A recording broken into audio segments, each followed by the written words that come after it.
dismiss history at our peril. Liberty Nation Radio with Mark Angelides.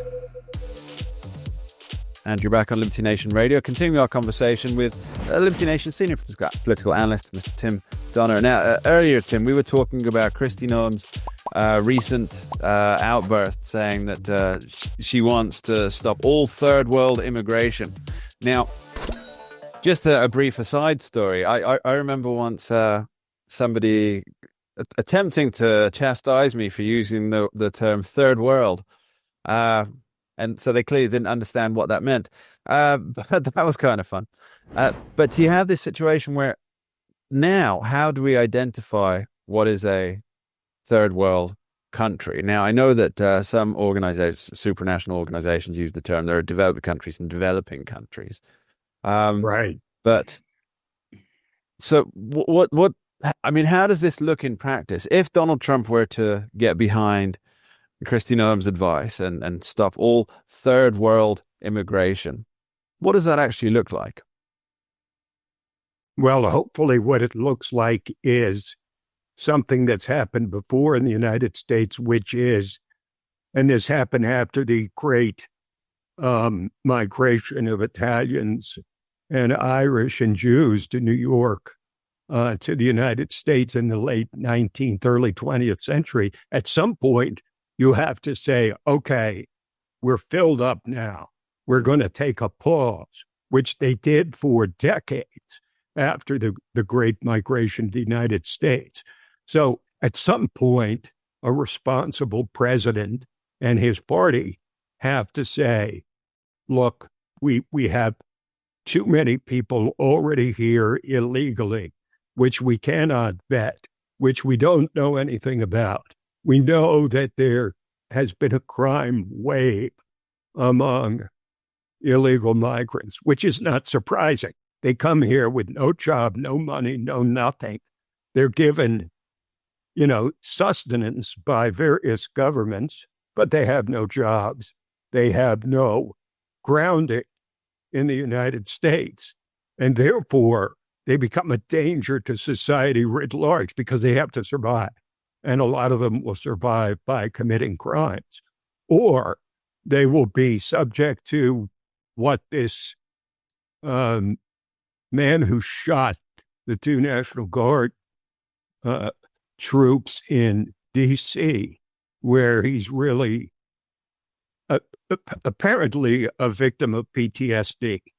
And he's been sent to the United States. He was then radicalized, apparently while he was here. Sorry, Tim, can I interrupt? I've been seeing that story that he was apparently radicalized here. I think the only evidence for that is that under the vetting, he didn't appear to be a radical under vetting. Isn't that the evidence for it? How else would you know where he was radicalized? Well, when there's they've got a point where they say, are you a radical? Back to this point, have you committed terrorist offense? Are you likely? And he says no. That's the only point they'd have of realizing whether he's a radical or not. And so from there, they'd say, well, he's not a radical. And then he goes and does something radical. Therefore, they say he was radicalized in the United States, right?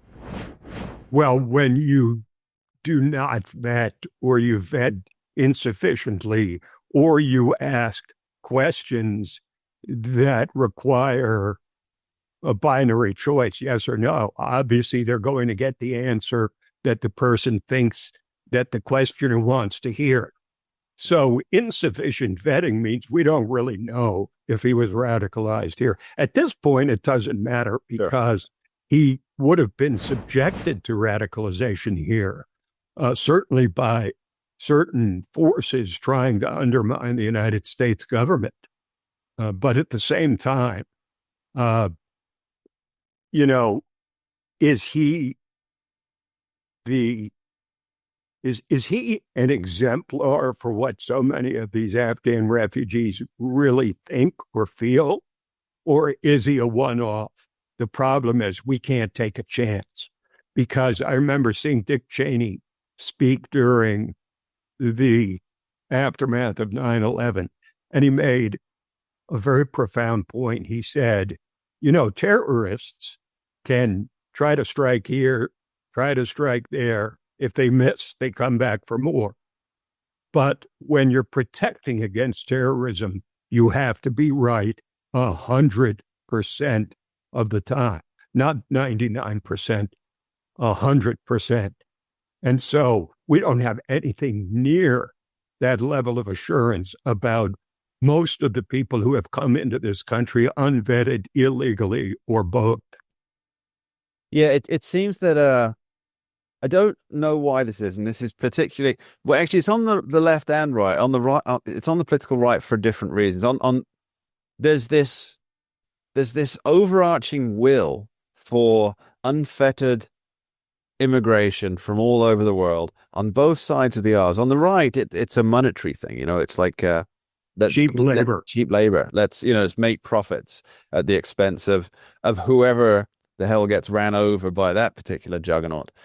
But on the left, it's massively ideological, and it's so strange to me that it seems to be coming from what they consider, those people on the left who are for this massive immigration all over the world.